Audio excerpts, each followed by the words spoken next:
They sold his land for less than $1,000, while he was in the middle of the desert, fixing roads for the U.S. Army. The email came in on a sweltering afternoon, while Daniel, Duke, Harper, was bent under a broken armored vehicle at a forward operating base in Iraq. The smell of diesel, hot metal, and scorched sand hung thick in the air, but none of it weighed as heavily as the feeling in his chest when he read the subject line. Final notice, property foreclosed by HOA.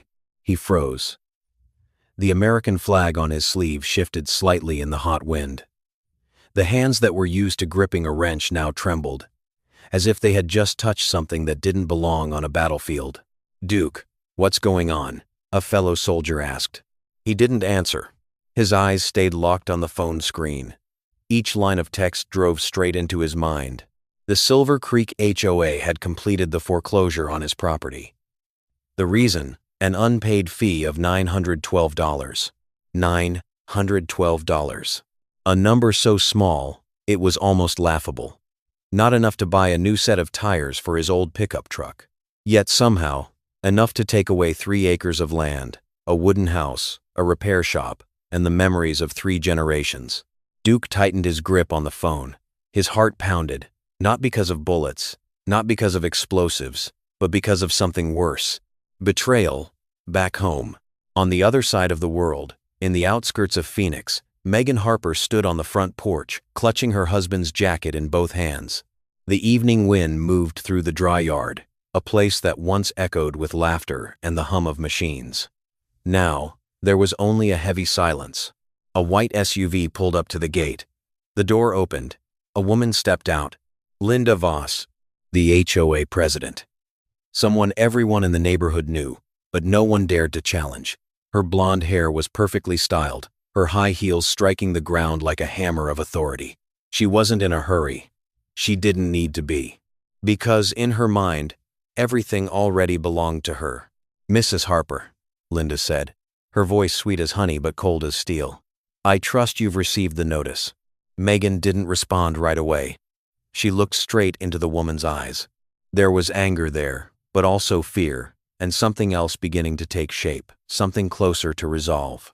"My husband is serving this country," Megan said slowly. "You can't do this." Linda smiled. The kind of smile anyone who had heard these HOA stories would recognize instantly. The smile of a Karen who knew the rules, or at least believed she did.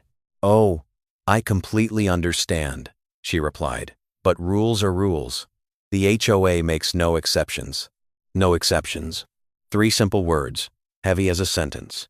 Megan thought back to the past few months, the absurd violation notices, the fines that kept climbing, the reasons that sounded made up: grass too tall, the shed not up to code, the paint color not compliant.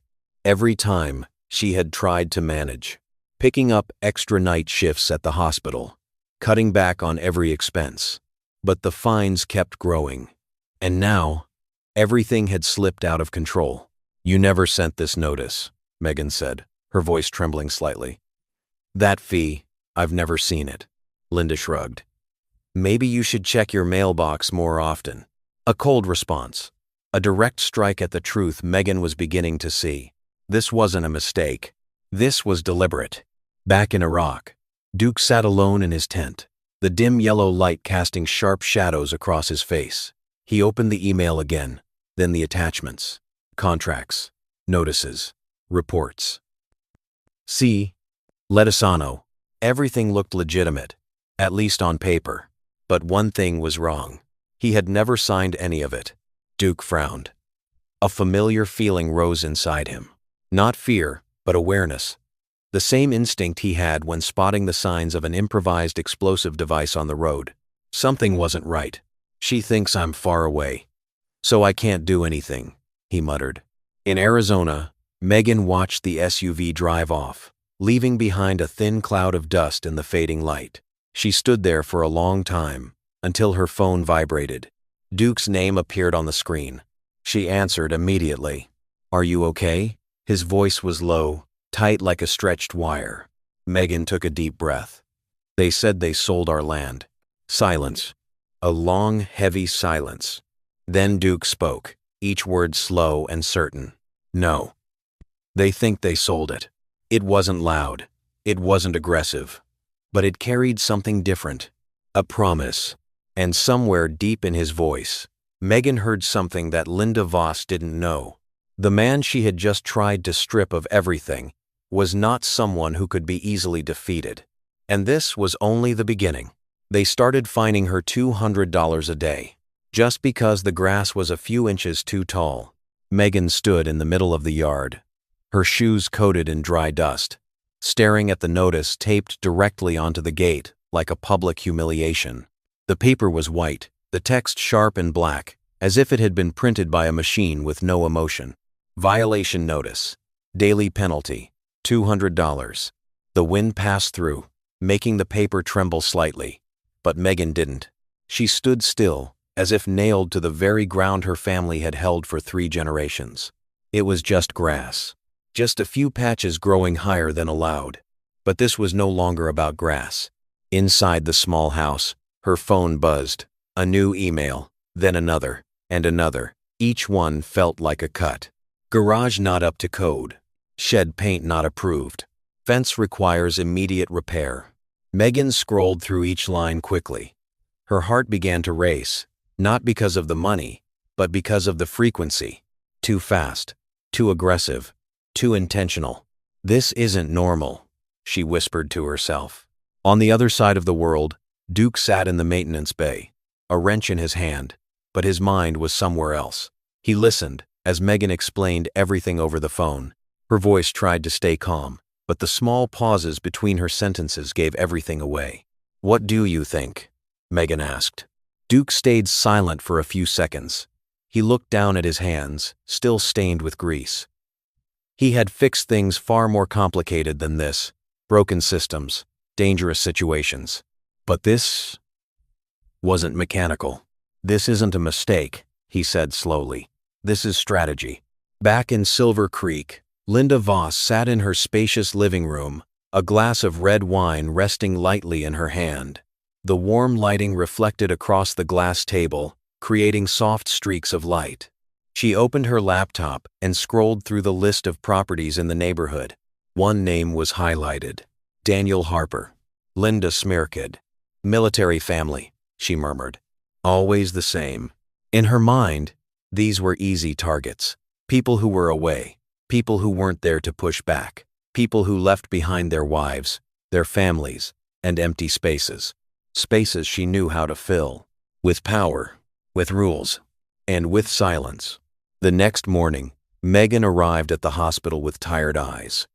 She had just finished a night shift, but still used her break to call the HOA. No one answered. She called again, and again. Finally, a cold female voice picked up. "Office of Silver Creek HOA. This is Megan Harper. I need to speak with Linda about the recent violations." A pause. "She's busy. I'll wait." "That won't be necessary. All information has been sent via email." Click. The call ended. Megan stared at her phone. A feeling of helplessness rose inside her, but it didn't last long. Something else took its place. Something harder. She wasn't the type to give up. That afternoon, while Megan was trimming the grass under the harsh sunlight, a deep voice came from behind her. "You're not the first." "Hey." Megan turned around. An older man stood there, gray hair, posture straight like he was still in the military. He wore a simple shirt, but his eyes were sharp as a blade. "I'm Tom Willis," he said, "retired Marine." Megan wiped the sweat from her forehead. "What do you mean?" Tom stepped closer, looked at the notice on the gate, then scanned the property. "Linda doesn't care about grass," he said. "She cares about land." Megan frowned. Tom lowered his voice, as if he didn't want anyone else to hear. 3 families in this neighborhood have lost their homes in the past 2 years. All of them had someone deployed.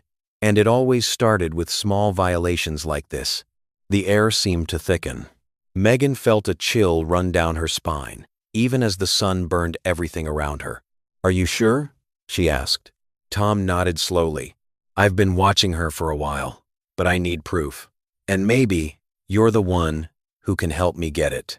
In Iraq, Duke stood on a dirt road, watching a convoy roll past under a deep red sunset. He held his phone, listening as Megan told him about Tom, about the other families. His eyes narrowed. A pattern began to form. Not random, not accidental. A system built to take what others couldn't defend. Duke took a deep breath. The hot air burned his lungs. "She thinks we're weak," he said. Megan stayed silent. "She thinks because I'm not there. She's already won," he continued. A pause. Then his voice dropped, steady as steel. "But she has no idea who she's dealing with." In the distance, the sun dipped lower, painting the horizon red. One day ended. But the war had just begun. They walked into her house like it already belonged to them. Their shoes left dusty marks across the wooden floor where Duke had once proposed to her. Megan stood frozen in the middle of the living room, gripping her phone so tightly her knuckles turned white. 3 men in shirts with a real estate company logo moved through the house, opening doors, taking photos, measuring every corner.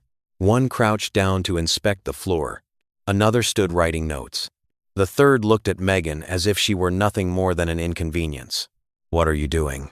Megan's voice trembled, but it wasn't weak. The oldest man turned, his eyes cold and emotionless.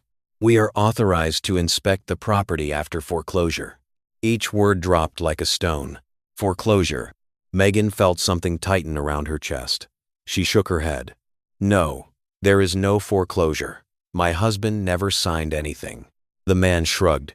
"I'm just working off the paperwork." Paperwork. Always paperwork. Always documents. Always things that look legitimate. Until you take a closer look. Megan's phone buzzed. She looked down. "Duke." She immediately started a video call. His face appeared, lit by the dim yellow light of a tent in Iraq, covered in dust and exhaustion. "What's going on?" he asked right away. Megan turned the camera. The strangers. The footsteps. The sound of doors opening. "Do you see this?" Her voice broke. "They're inside our house." Silence. A heavy silence, so thick Megan could hear Duke's breathing through the screen. Then he spoke. Slowly, very slowly. "Give them the phone." Megan stepped forward and handed the phone to the nearest man. "My husband wants to talk." The man took it, slightly annoyed. "I don't think that's necessary." "Take it." Duke's voice cut in. Short, cold. "No need to raise it." The man paused. Something in that voice stopped him from arguing. He lifted the phone to his ear. "This is Daniel Harper," Duke said. "Who authorized you to enter my home?" "Sir, we were authorized by Silver Creek HOA." "Based on what document?" The man hesitated. "I don't have that information." "Then listen carefully," Duke said, his voice low but sharp. "You are trespassing on property owned by an active duty service member. If you are not out of that house within 5 minutes, I will make sure the next time you step into a house, it will be to explain yourself in court." Silence. The man swallowed. Megan could see his throat move. "We're just following instructions." "Not anymore," Duke replied. A pause. Then the man handed the phone back, signaling the others. No one said another word. They packed up quickly, walked out, and shut the door behind them. The house fell into an unsettling silence. Megan stood there, still holding the phone. Tears began to fall, but she made no sound. "Duke," she whispered. He looked at her through the screen. His eyes were no longer confused. They had changed. Focused, calculating, dangerous. "Listen to me," he said. "From now on, don't trust any document they give you. Take photos of everything. Record every call. And don't stay alone unless you have to." Megan nodded, wiping her tears. "How far do you think this has gone?" she asked. Duke didn't answer right away. He turned his head, looking out at the desert, where the sunset painted everything red and a convoy rolled past, kicking up dust. "Further than they want us to think," he said finally. On the other side, Linda Voss sat in her office, listening to her assistant's report. Her expression barely changed, but a flicker of irritation crossed her eyes. "They left?" she asked. "Yes." "The husband seems to have intervened." Linda let out a dry laugh. "A soldier halfway across the world. She took a sip of wine. What exactly does he think he can do? The assistant didn't answer. Linda set the glass down, stood up, and walked to the window, looking out over the neighborhood. Identical houses. Perfect fences. Everything neat, everything contained. At least, the way she still believed. Speed it up, Linda said. If they want to play, we'll end this faster. In Iraq, Duke sat down and reopened the files Megan had sent. Foreclosure contracts, fee notices, reports. He zoomed in on one page, then another. His eyes stopped on a small detail. The signature. He tilted his head, frowned. That familiar feeling returned. Not fear. Recognition. That's not mine, Duke said, almost under his breath. Megan looked at the screen. What do you mean? Duke pointed at the signature. I never signed this. And if they used it, then this isn't just an HOA issue anymore. He looked up, his eyes sharp. This is forgery. One word, but enough to change everything. On the other end, Megan took a deep breath. The fear was still there, but now it had a shape. And once fear has a shape, it can be fought. Duke leaned back in his chair, staring up at the tent ceiling. She thinks this is just another HOA story, he said. A pause. Then his voice dropped, solid as stone. But she just turned it into a federal case. Outside, the sky darkened, and somewhere, a mistake had already been made. Not by Duke, but by the woman who believed she couldn't be touched. They didn't just sell his land. They did it in violation of federal law. Megan sat in her car, her hands still trembling as she dialed the number. The hospital behind her slowly faded into the quiet of the night shift, but inside her head everything was louder than ever. The sound of papers flipping, footsteps in the house, Linda's cold voice, it all kept replaying like a broken loop. The call connected. Military Legal Assistance Office. A deep male voice answered. Megan took a deep breath, forcing herself to stay steady. My name is Megan Harper. My husband is currently deployed. Our HOA has. They've taken our home, and I believe they forged his signature. A brief silence. Then the tone on the other end changed. No longer just polite. Now it was serious. Say that again. Megan explained everything. Every detail. Every email. Every document. She didn't leave anything out. In Iraq, Duke sat in front of an old laptop screen, waiting. He wasn't used to waiting. On the battlefield, a single second too late could mean everything. But this time, he had no choice but to be patient. His phone vibrated. Megan, I'm here, Duke said immediately. Megan's voice was no longer shaking. It was sharper now, stronger. They violated federal law, she said. The law that protects service members. They cannot foreclose while you are on active duty, unless they have a court order. Duke closed his eyes for a second. Everything started to line up. And they don't have a court order, Megan continued. Silence. Then Duke opened his eyes. His expression changed completely. Before, there had been doubt. Now, there was certainty. That means they're not just wrong, he said. They broke the law. Across town, inside a warmly lit office, Linda Voss was reviewing documents. Papers were stacked neatly, each page carefully marked. Everything looked perfect. Too perfect. Her assistant stood nearby, hesitant. There's a small issue. Linda didn't look up. Go ahead. The Harper family. They've contacted military legal. Linda's hand stopped. Just for a second. Then she continued flipping the page as if nothing had happened. Let them, she said. They won't be able to do anything if they're not here. Her voice remained calm. But in her mind, a different calculation had already begun. Faster. More precise. Back in Arizona, Megan sat in the kitchen, a stack of documents spread out in front of her. Her coffee had long gone cold. The clock was close to midnight, but she hadn't stopped. She began reading every line carefully. Not like before, when she was just trying to understand enough to pay. Now she was looking for flaws. A word, a number, a detail, and then she saw it. A notification date. A date that didn't exist in her memory. Duke, she called, her voice low but urgent. I'm here. They said they sent a notice on that day, but I remember clearly I was home the entire time. There was no mail. I do know. Duke didn't respond right away. He wrote down the date, compared it to other files. Then he let out a quiet laugh. Not because it was funny, because he had just found the weakness. It's not just forgery, he said. They fabricated the records. A hot gust of wind pushed against the tent in Iraq, making the canvas ripple. Duke leaned back, eyes fixed on the ceiling. He had seen this before, not in an HOA, but in systems where people believed no one would ever challenge them. Listen to me, Duke said. From now on, everything they do is evidence.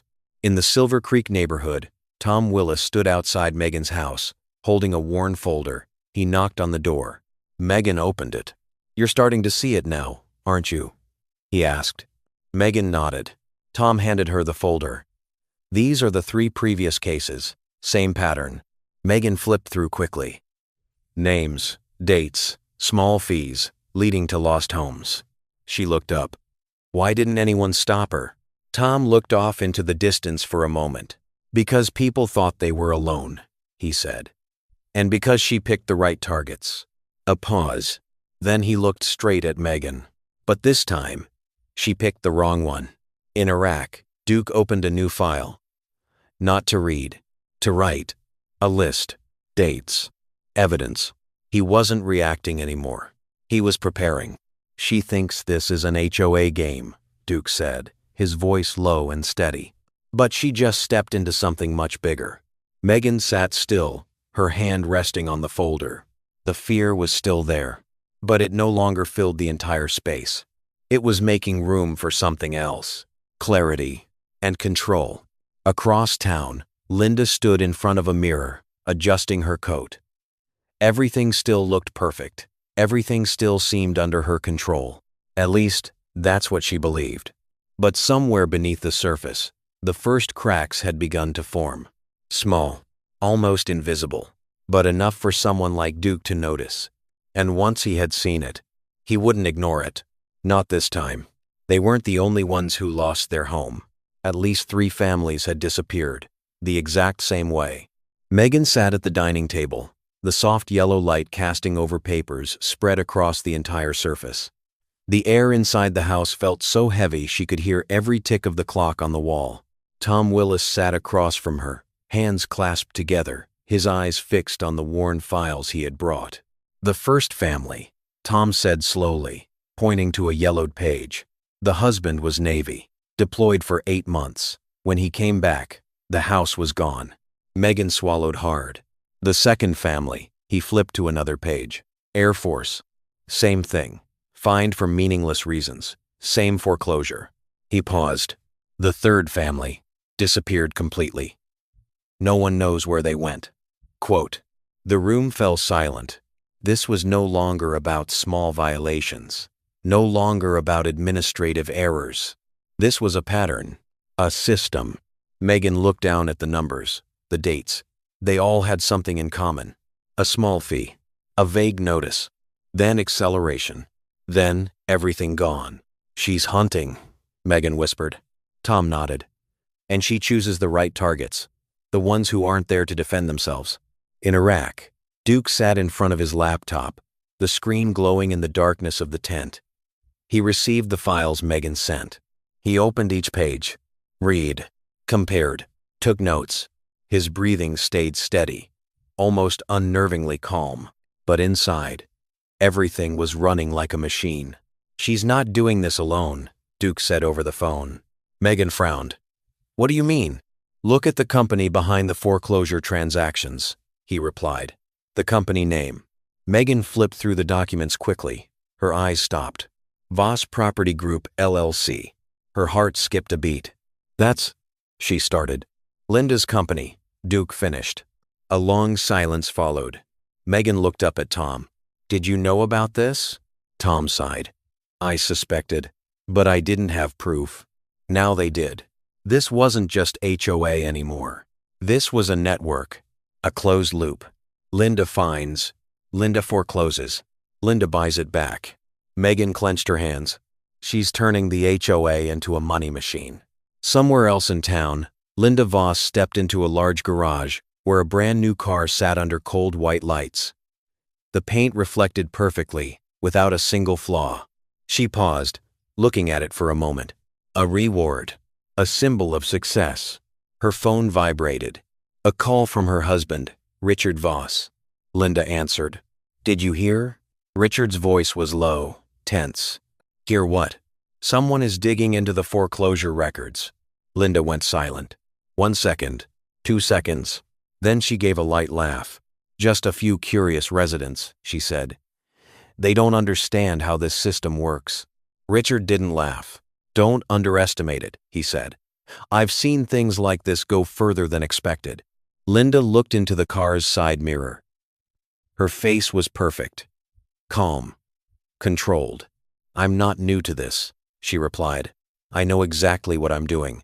But when the call ended, the smile disappeared. Only calculation remained. At home, Megan opened her laptop and searched for information on Voss Property Group. The website appeared. Simple. Professional. But when she checked the registration records, she stopped. "Duke," she called. "I'm here. This company. It's been registered for less than 2 years.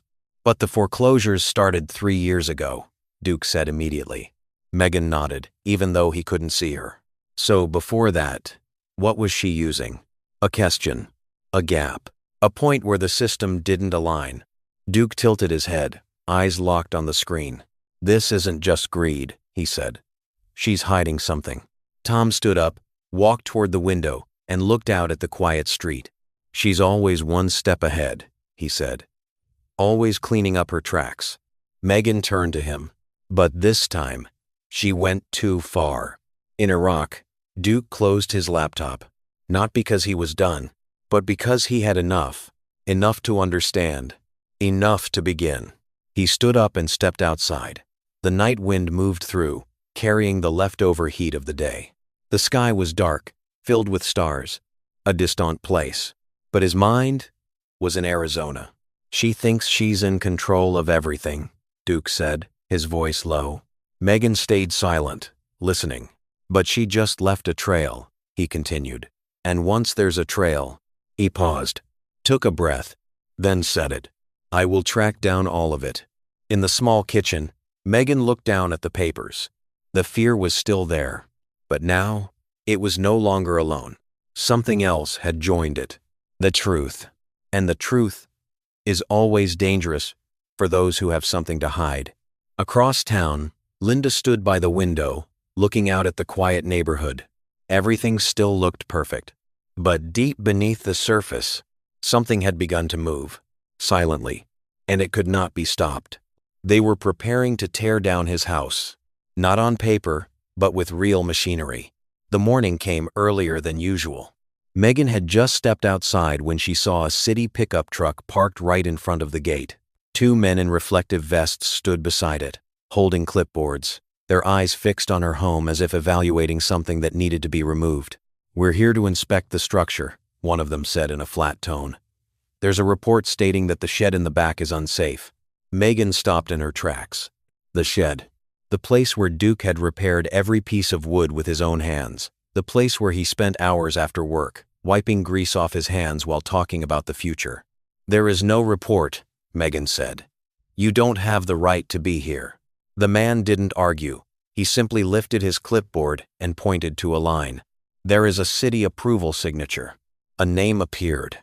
Richard Voss. Megan felt her chest tighten. There was no doubt anymore. This was no longer HOA. This was power. In Iraq, Duke received the call while standing in the middle of a field work site. Machinery roared around him, but Megan's voice cut through all of it. "They want to tear down the shed," she said quickly. "They claim it's unsafe. It has Richard's signature." Duke didn't respond right away. He turned away from the noise and walked farther out. 1 step, 2 steps, then he stopped. "Don't let them in," he said. "They have paperwork." "I don't care." His voice was low, but firm. "That is not legal paperwork." Back in Arizona, Megan stood in front of the shed entrance, blocking the way. The 2 men glanced at each other, hesitating. They weren't bad people. They were just following orders. But Megan didn't move. "If you want to get in," she said, "you'll have to go through me." The air tightened like a drawn wire.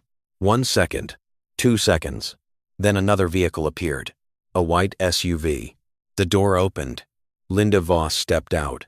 She walked straight toward them, her heels striking the ground like the ticking of a carefully calculated plan. "Megan," she said, her voice soft but sharp, "you're interfering with a city process. You're destroying our property," Megan shot back. Linda gave a slight smile. "It used to be yours," she corrected. 1 sentence. 1 strike. Megan clenched her hands, but she didn't step back. In Iraq, Duke stood still, listening to every word through the phone. He didn't interrupt. He didn't cut in.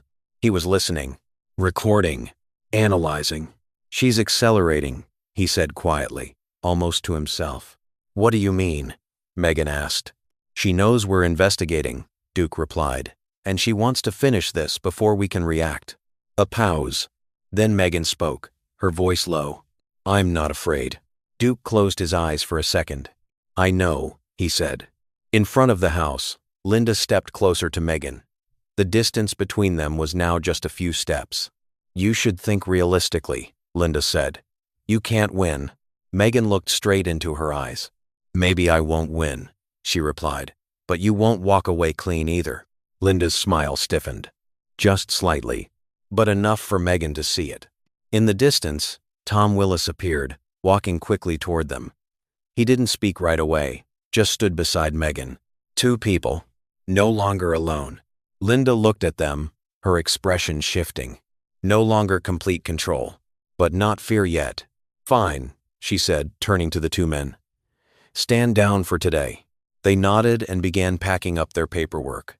The SUV drove away, leaving behind a heavy silence. Megan exhaled, but she didn't let her guard down. "She'll be back," she said. Tom nodded. "And next time, it won't be this easy." In Iraq, Duke opened a new file. Not documents, not evidence. A plan. He started writing. Each step, each objective, each weakness. He wasn't reacting anymore. He was leading. "She thinks this is a quick fight," Duke said. Megan sat down, her hands still trembling slightly. "But this is going to be a long war," he continued. He paused, then added, his voice low and solid as steel. "And she has no idea. She just stepped onto my battlefield." Outside, the sun rose higher, its light spreading across the neighborhood that looked peaceful on the surface. But beneath that surface, a confrontation was forming. Not loud, not rushed, but inevitable. And this time, the man they underestimated had begun his counterattack. That land had never truly belonged to the neighborhood. They only owned the surface. Everything underneath still belonged to his family. The call came close to midnight. Megan was sitting alone in the kitchen, a dim light casting over a growing stack of documents. She had gotten used to losing sleep, but this time it wasn't from worry, it was from waiting. The caller's name appeared. Alden Pierce, the family's old lawyer. Megan answered immediately. "Mrs. Harper." The old man's voice was low and slow, but carried something very different. "I think you should sit down." Megan didn't sit. Her heart was already racing. "What is it?" A brief pause. Then he said it. Duke's grandfather didn't sell everything. In Iraq, Duke received the call almost at the same time. He stepped out of the tent, the night wind brushing across his face, carrying the scent of hot sand and metal. "Alden," he said. "Marcus," the man replied, using his real name, a name not many people still called him. "I just found the original records from back then." Duke said nothing. He waited. And then it came. "Your family still holds the mineral and water rights beneath the entire property." Silence. Not because he didn't understand, but because he understood completely. In Arizona, Megan stood frozen, gripping the phone tightly. "What do you mean?" she asked. Alden exhaled lightly. "Water rights, mineral rights, everything beneath the land. They were never transferred." The kitchen felt smaller. Megan looked down at the floor, then out into the yard, then farther, across the entire neighborhood. A thought began to form, slowly, then faster, then all at once. "You mean the entire neighborhood?" she asked. "Yes," Alden said. "Every house, every road, everything." In Iraq, Duke closed his eyes. An old memory surfaced. His grandfather, sitting on the porch, holding a cup of coffee, saying things Duke didn't understand back then. "Land isn't just what you see, Marcus. The real value lies deeper." Duke opened his eyes. Now he understood. Not just understood, he held it. "Do we have any data on the reserves?" Duke asked. Alden gave a faint laugh. "There was a recent city survey. They found a massive underground water source and signs of valuable minerals." Megan felt her head spin. Not from fear, from scale. "So, what does that mean?" she asked. Alden didn't answer right away. He let the question hang for a moment. Then he said it. "It means they can't do anything on that land without Duke's permission." One sentence. One complete reversal. Across town, Linda Voss sat in her office, reviewing a new contract, a deal with a water extraction company. Estimated value, tens of millions of dollars. She smiled. Everything had been calculated. Everything was ready. All she needed was control of the land. Just a few more foreclosures. And then, her phone vibrated. Her lawyer. Linda answered. "What is it?" The voice on the other end wasn't calm like usual. "We have a problem." Linda frowned. "Be specific." "The Harper family. They may still hold the resource rights." Silence. Not brief. Not light. Heavy. Very heavy. Linda stood up slowly. "That's impossible," she said. "I checked the records." "Not the recent ones," the lawyer replied. "The original records, from before the development." Linda tightened her grip on the phone. "Are you sure?" "I'm verifying it now. But, if it's true, they don't just own a house." Linda didn't let him finish. She hung up, walked to the window, looked out over the neighborhood. Everything still looked calm. But inside her mind, a crack had widened. In Iraq, Duke stood still in the darkness. Megan remained on the line, breathing slowly, trying to stay steady. "Duke," she said. "Do you know what this means?" He knew, very clearly. "It means," Duke said, his voice low and solid as stone, "she didn't just pick the wrong person." He paused, took a breath, then continued. "She's trying to take something she can never own." A moment of silence. Then Megan let out a quiet laugh. Not from joy, but because finally, the balance had shifted. Across town, Linda still stood by the window. For the first time in years, she was no longer looking at the neighborhood as someone in control, but as someone who could lose everything. And somewhere deep beneath the ground, the thing she wanted most had never belonged to her.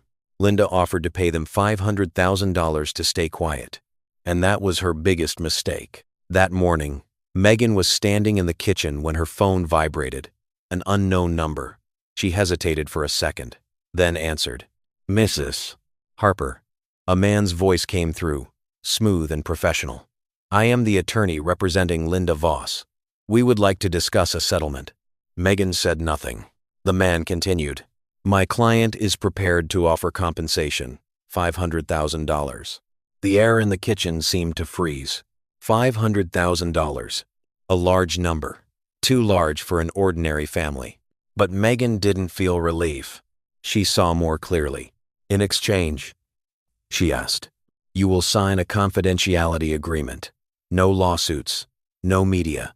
Everything ends here." A trap, wrapped in polished silver.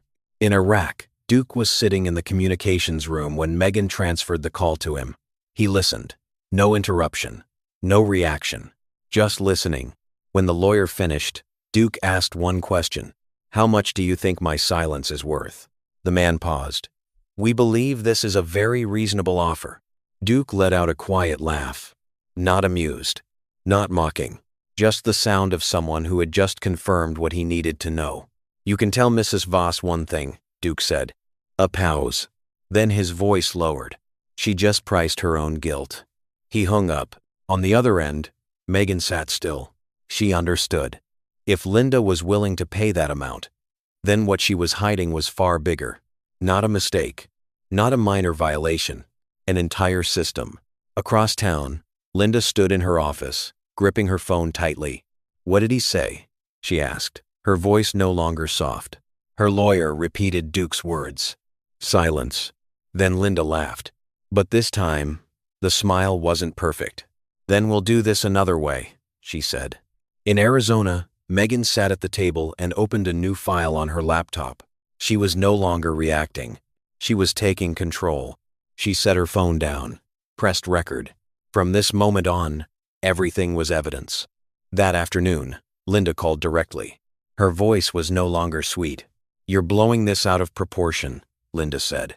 Megan didn't answer right away. She let the silence stretch, long enough to make the other side uncomfortable. "You know exactly what I'm doing," Megan said slowly.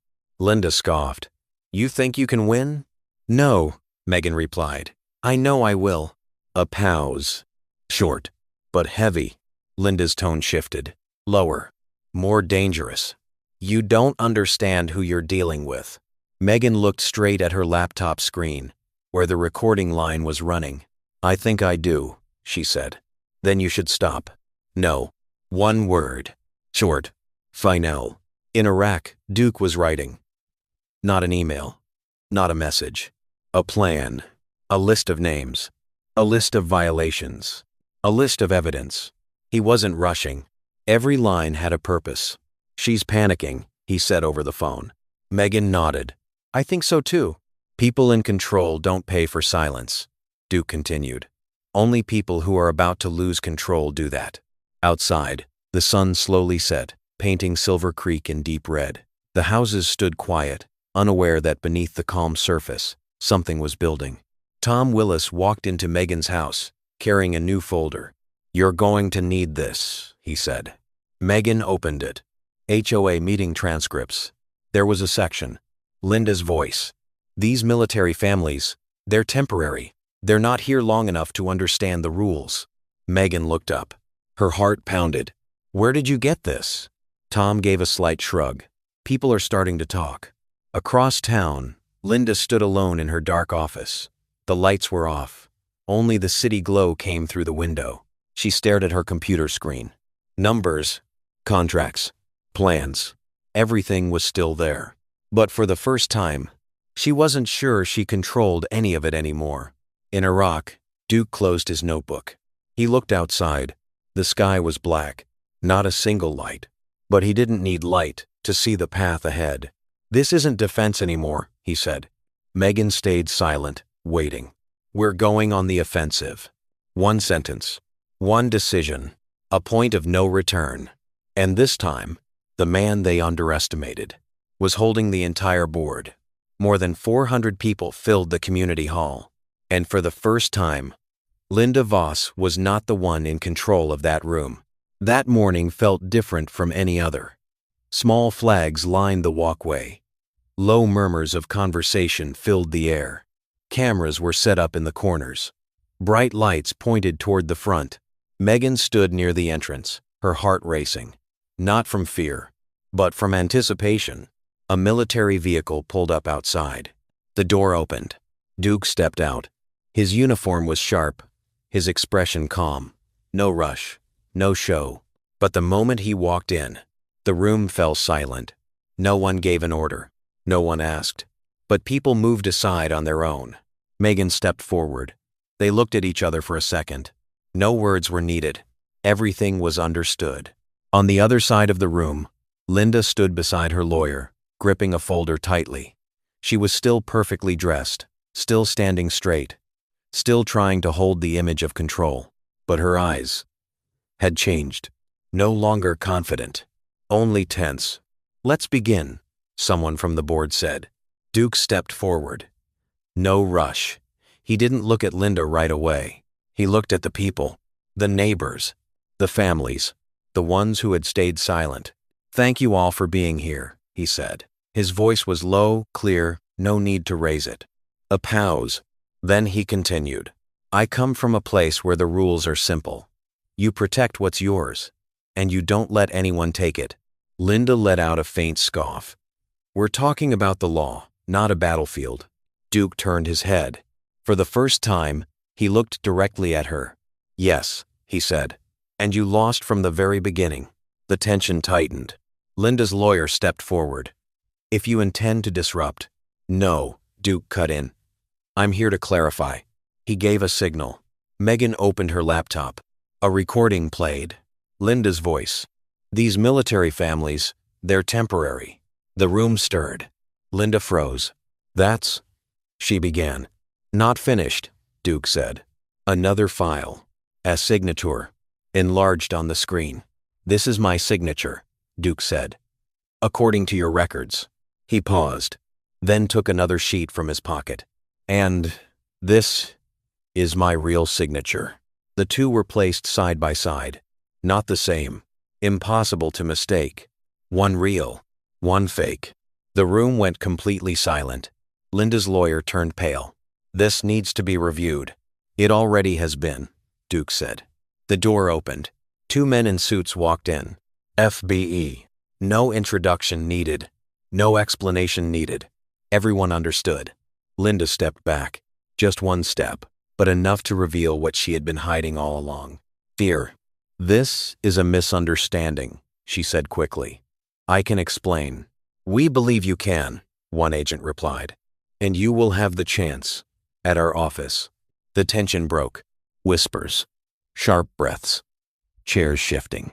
But Duke remained still. He wasn't done. There's one more thing, he said. All eyes turned back. Linda included. Duke looked straight at her. You tried to take my land, he said. To sell it for a project you believed would bring in tens of millions. Linda said nothing. She couldn't. But you forgot to check one thing, Duke continued. He stepped closer. No microphone needed. Everyone could hear him clearly. You don't own anything beneath that land. A pause. Then Megan opened another file. Resource rights documents. Duke's name, covering the entire area. Gasps filled the room. Someone in the back whispered. He owns all of it? Duke gave a slight nod. Not just my house, he said, but the foundation of this entire neighborhood. Linda stood there. No words. No movement. Just staring. As if for the first time, she saw exactly where she stood. Not the one in control, but the one who had miscalculated. Completely. You tried to take something that was never yours, Duke said. His voice wasn't loud, but every word landed heavy as stone. And now, you're going to pay for it. The agent stepped forward. Handcuffs came out. The metallic click echoed sharply. Linda didn't resist, didn't say another word. She let herself be led away, under the eyes of everyone who had once stayed silent before her. The door closed. The room remained still. Then one clap. Then another. And then, the entire room erupted. Megan stood there, tears falling. Not from pain, but because finally, everything had been spoken. Duke stepped down. No smile. No celebration. Just standing beside her. It's over, Megan whispered. Duke shook his head slightly. Not yet, he said. A pause. Then his gaze shifted into the distance. This is only the beginning. Linda Voss was sentenced to 6 years in federal prison. Her husband received 8 years for corruption and financial fraud. The trial moved faster than most people expected. There were no long defenses, no complicated arguments. Only evidence. Forged signatures. Fabricated records. Money funneled through shell companies. And the recordings, where Linda's own voice testified against her. Megan sat in the back row, her hands tightly clasped together. Not because she was anxious, but because she was witnessing something she could not have imagined just months earlier. Justice. Duke sat beside her. Upright, calm, as if he had known the outcome all along. When the judge read the sentence, the room went completely silent. 6 years in federal prison. The gavel struck. Dry. Final. Linda did not cry. She did not react strongly. But her eyes were empty. No more calculation. No more control. Only consequences. Richard Voss lowered his head as he heard his sentence. 8 years. The numbers were no longer transactions. They were time. Time to be paid. Outside the courthouse, sunlight poured down onto the steps. Cameras, reporters, voices overlapping. But Duke and Megan walked out in silence. No display. No celebration. Just two people who had gone through a storm and were still standing. "I didn't think it would end like this," Megan said softly. Duke looked down the road ahead. "It doesn't end," he replied. "It moves into another phase." 1 month later, the house had been repaired. The shed stood firm. The old wooden beams were preserved, but everything inside had been renewed. The smell of wood, the scent of machine oil, the familiar feeling of a normal life, returning. Megan stood in the yard, her hand touching the ground. The land she once thought she had lost. Now, it was not only preserved, it had become something more. Duke stepped out of the shed, his hands still marked with grease. He looked across the property, then farther, across the entire neighborhood. "I've made a decision," he said. Megan turned. "What is it?" "I'm not going to sell the resource rights." Megan wasn't surprised. She only asked, "So what are you going to do with them?" Duke thought for a moment. "I'm going to use them to protect," he said, "not just us." A few weeks later, a new name appeared. Harper Foundation, an organization providing free legal support for military families facing HOA abuse. No big advertising, no flashy slogans, just action. The first family got their home back. The second family had their unlawful fines removed. The third family no longer had to leave in silence.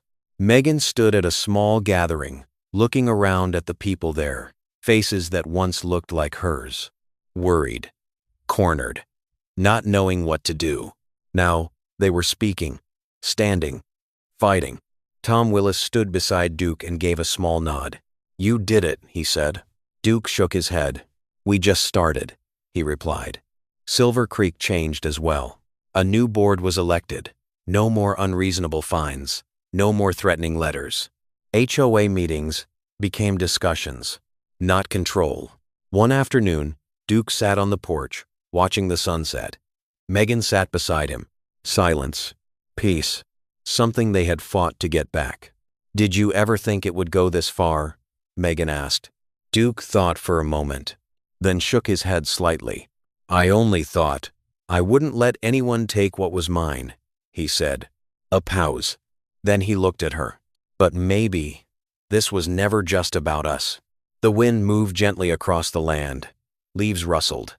In the distance, children's laughter echoed. A normal life, but rebuilt from an extraordinary fight.